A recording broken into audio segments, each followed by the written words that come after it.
Hello friends, నమస్కారం ప్రతి ఒక్కరికి. మనం కువైట్ షాపింగ్ మాల్ అయితే ఉన్నాము. ఇక్కడ వచ్చేసి డ్రై ఫ్రూట్స్ పెట్టారనమాట. సో చూడండి, డ్రై ఫ్రూట్స్, అంజూరాలు ఇవన్నీ కూడా ఇక్కడ ఉన్నాయి. వీళ్ళు అందుకేననుకుంటా ఇక్కడ చాలా ఫేమస్, ఎక్కువ కన్జ్యూమ్ చేసేది డ్రై ఫ్రూట్స్ అనమాట. వీళ్ళు వచ్చేసి ఇలాంటి ఫుడ్ తినేసే ఒక్కొక్కరు నలుగురు భార్యలు, 5 మంది భార్యలు కూడా పెట్టుకుంటారు. పర్వాలేదు, భార్యలు పెట్టుకున్నా కూడా గవర్నమెంట్ నుంచి అయితే వీళ్ళకి డబ్బులు అయితే ప్రెగ్నెంట్ టైం నుంచి పిల్లలు పెరిగి వాళ్ళు పెద్దలై ఉద్యోగాలు వచ్చేంత వరకు కూడా గవర్నమెంట్ అయితే డబ్బులు ఇస్తుంది. ఈ డ్రై ఫ్రూట్స్ అయితే బాగా మెత్తగా పూర్ణం లాగా మిశ్రమం చేసుకొని పక్కన నెయ్యి పెట్టుకొని అద్దుకొని మరీ తింటా ఉంటారనమాట. చాలా హెల్తీ ఫుడ్ అనమాట ఇది. నేను చూసిన తర్వాత ఒక రకం అయితే కాదు, కానీ మొత్తం డ్రై ఫ్రూట్స్ లో ఎన్ని కలెక్షన్ అయితే ఉన్నాయో అన్ని కలెక్షన్ కూడా ఇక్కడైతే నేను చూసాను.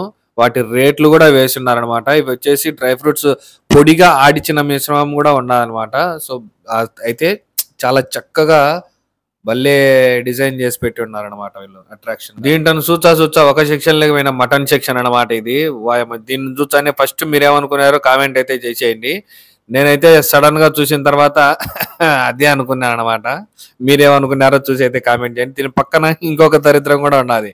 ఇది ఆవు పేడలాగానో గేదె పేడలాగానో ఉన్నది, కానీ మొత్తానికి ఇదైతే మీరు అనుకున్నట్టు అదేం కాదు. ఇది ఒక మటన్ సెక్షన్ లో కీమా సెక్షన్ అనమాట. కైమా కొట్టి ఎడబెట్టినారు ఈ 2 రకాలు. ఆయన చూడండి ఎంత స్కిల్ గా మటన్ కట్ చేస్తాడు మిషన్ దగ్గర. ఏ మాత్రము యామరపాటుగా ఉన్నా కూడా ఆ మటన్ లోకి ఆయన మటన్ కలిసిపోతుంది అనమాట. సో జాగ్రత్తగా ఉండాలి మిషన్ దగ్గర. సో ఇంకొకటి నేను చెప్పను, మీరే చూసేయండి.